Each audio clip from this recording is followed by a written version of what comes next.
Assalamualaikum warahmatullahi wabarakatuh. Bertemu lagi dengan saya, Meisa Nisrina, CGP Angkatan 10 Kabupaten Pasuruan, dalam koneksi antar materi modul 2.1, memenuhi kebutuhan belajar murid melalui pembelajaran berdiferensiasi. Konten materi pada koneksi antar materi kali ini yakni ada 4. Yang pertama, menjawab pertanyaan pemantik. Yang kedua, kesimpulan modul 2.1. Yang ketiga, penerapan pembelajaran berdiferensiasi untuk memenuhi kebutuhan murid. Dan yang keempat, koneksi modul 2.1 dengan modul lainnya. Menjawab pertanyaan pemantik yang pertama. Apakah saya mengubah pemikiran saya sebagai akibat dari apa yang telah saya pelajari? Sebelum mempelajari modul 2.1 ini, saya kurang berfokus pada pembelajaran yang memperhatikan kebutuhan murid. Sebelumnya, dalam proses pembelajaran di kelas, hanya terpaku pada pemenuhan kebutuhan murid untuk mendapatkan pengetahuan yang sesuai dengan kurikulum di sekolah. Setelah mendapatkan pemahaman terkait dengan pembelajaran yang berpihak pada murid, saya semakin termotivasi untuk melaksanakan proses pembelajaran dengan berbagai metode agar murid bisa belajar dengan nyaman, kebutuhan murid dapat terpenuhi, dan konsep dapat tersampaikan secara maksimal. Oleh karena itu, saya mengubah pemikiran untuk pembelajaran yang bukan hanya melihat kebutuhan murid, tetapi juga lebih melihat pada minat dan kemampuan murid di kelas, walaupun hal ini tidak mudah. Pertanyaan kedua, bagaimana perubahan pemikiran tersebut berkontribusi terhadap pemahaman saya tentang implementasi pembelajaran berdiferensiasi? Perubahan pemikiran tersebut sangat kuat memotivasi diri saya dalam menerapkan pembelajaran berdiferensiasi di kelas. Hal ini dikarenakan perubahan baik yang saya coba di awal pembelajaran dengan metode yang sangat sederhana. Diawali dengan tes diagnostik, ternyata memberikan hal positif yang luar biasa dalam pandangan maupun pemahaman saya terhadap proses pembelajaran seutuhnya. Berdasar pada hasil tes diagnostik, saya mengetahui kebutuhan belajar murid untuk selanjutnya ditindaklanjuti pada penyajian media pembelajaran dan metode pembelajaran.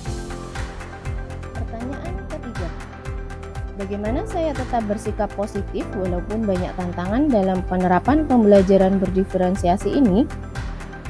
Dalam penerapan pembelajaran berdiferensiasi tidaklah mudah. Banyak tantangan dan hambatan yang akan kita temui. Penerapan yang sudah saya lakukan secara sederhana memang membutuhkan perhatian dan tindak lanjut yang tidak mudah.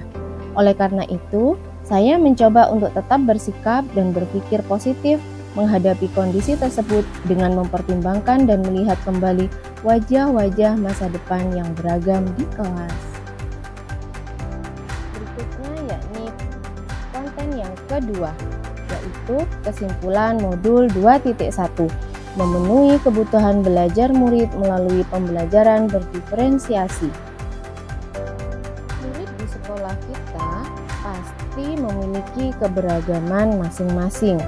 Keberagaman murid tersebut dapat berasal dari latar belakang keluarga, kondisi sosial emosional murid, perbedaan bahasa komunikasi, serta minat dan bakat murid.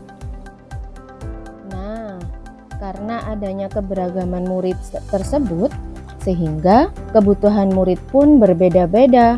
Oleh karena itu, perlu adanya penerapan pembelajaran berdiferensiasi. Adapun kebutuhan murid tersebut yaitu kesiapan belajar murid, minat murid, profil belajar murid. Sebelum memahami bagaimana cara pembelajaran berdiferensiasi itu diterapkan, terlebih dahulu kita harus memahami apa itu pengertian dari pembelajaran berdiferensiasi. Pembelajaran berdiferensiasi adalah usaha guru untuk menyesuaikan proses pembelajaran di kelas yang bertujuan untuk memenuhi kebutuhan belajar individu murid. Kebutuhan murid yang pertama yaitu kesiapan belajar murid. Kesiapan belajar murid yaitu kapasitas untuk mempelajari materi, konsep, atau keterampilan baru. Kesiapan belajar murid dapat dilihat dari 6 perspektif equalizer yang bisa dilihat pada gambar. Kebutuhan murid yang kedua yakni minat murid. Minat murid merupakan suatu keadaan mental yang menghasilkan respon terarah pada situasi tertentu atau objek tertentu yang menyenangkan dan memberikan kepuasan diri. Minat murid ini bisa berasal dari diri sendiri ataupun bersifat situasional. Kebutuhan murid yang ketiga yakni profil belajar murid. Profil belajar murid ini mengacu pada cara-cara bagaimana kita sebagai individu paling baik dalam belajar. Profil belajar murid dapat berasal dari gaya belajar murid yang terdiri dari 3 macam, yaitu visual, auditori, dan kinestetik. Konten yang ketiga yakni penerapan pembelajaran berdiferensiasi untuk memenuhi kebutuhan murid. Sebelumnya, kita harus mengetahui bagaimana cara mengidentifikasi kebutuhan murid, yaitu bisa dilakukan dengan beberapa cara berikut. Yang pertama, tes diagnostik yang dilakukan pada awal guru mengenal murid di suatu tingkat tertentu. Yang kedua, dengan cara mempelajari tingkah laku murid selama di kelas maupun di luar kelas. Yang ketiga, membaca catatan atau rapor di tingkat sebelumnya.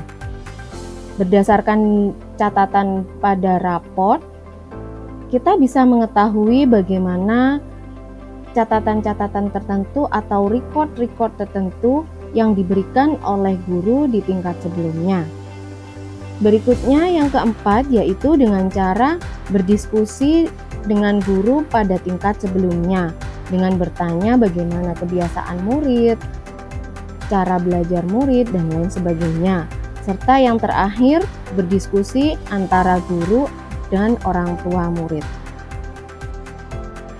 Nah, setelah tahu kebutuhan murid, selanjutnya kita menentukan strategi pembelajaran berdiferensiasi. Ada 3 macam strategi pembelajaran berdiferensiasi, yaitu diferensiasi konten, diferensiasi proses, dan diferensiasi produk. Strategi pembelajaran berdiferensiasi yang pertama yaitu diferensiasi konten. Mengacu pada informasi atau materi yang dipelajari oleh murid berdasarkan kebutuhan murid. Guru menentukan kompleksitas materi yang dipahami oleh murid sesuai dengan kesiapan belajar murid, minat belajar murid, dan profil belajar murid. Strategi yang kedua yakni diferensiasi proses. Mengacu pada bagaimana cara murid akan memahami atau memaknai informasi atau materi yang dipelajari. Guru memikirkan cara atau metode apa saja yang akan diterapkan dalam pembelajaran agar dapat memenuhi kebutuhan murid. Guru juga perlu berpikir seberapa banyak jumlah bantuan yang diberikan kepada murid sesuai dengan kebutuhan murid. Strategi ketiga yakni diferensiasi produk. Mengacu pada hasil pekerjaan atau unjuk kerja yang harus ditunjukkan oleh murid. Produk adalah sesuatu yang ada wujudnya, bisa berbentuk karangan atau tulisan atau hasil tes, atau pertunjukan atau presentasi atau pidato, rekaman, diagram, dan sebagainya, sesuai dengan minat murid. Yang paling penting, produk ini harus mencerminkan pemahaman murid dan berhubungan dengan tujuan pembelajaran yang diharapkan. Nah, konten yang keempat yakni koneksi modul 2.1 dengan modul lainnya. Yang pertama, koneksi antara modul 1.1 tentang filosofi pendidikan KHD dengan modul 2.1 pembelajaran berdiferensiasi. Penerapan pembelajaran berdiferensiasi sangat sesuai dengan filosofi pendidikan KHD, yakni pendidikan berpusat pada murid. Pembelajaran dilakukan sesuai dengan kodrat alam dan zamannya. Berikutnya koneksi modul 1.2 nilai dan peran guru penggerak dengan modul 2.1 pembelajaran berdiferensiasi. Guru dapat menerapkan nilai dan peran guru penggerak dalam penerapan pembelajaran berdiferensiasi di kelas untuk memenuhi kebutuhan murid. Selanjutnya, koneksi modul modul 1.3 visi guru penggerak dengan modul 2.1 pembelajaran berdiferensiasi. Penerapan pembelajaran berdiferensiasi di kelas untuk memenuhi kebutuhan murid dapat mendukung terwujudnya visi guru penggerak dan suksesnya prakarsa perubahan yang disusun. Dan yang terakhir, koneksi modul 1.4 budaya positif dengan modul 2.1 pembelajaran berdiferensiasi.